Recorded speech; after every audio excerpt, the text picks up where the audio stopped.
Magluto tayo ng boneless na bangus.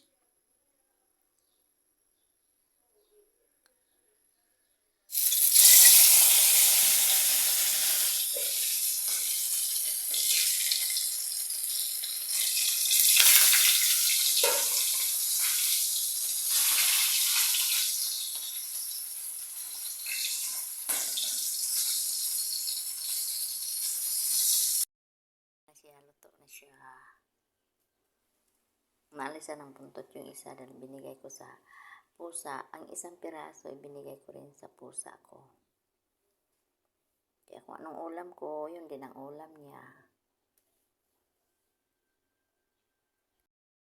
Yan na siya, guys. Yan. Boneless na bangus. Presko siya na isda. Presko pa siya na inalisan ng tinik. Ito, sausawan. Suka, kamatis, sibuyas at saka bawang.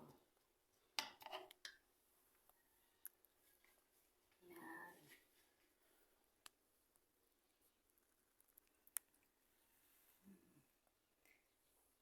Thanks for watching, guys.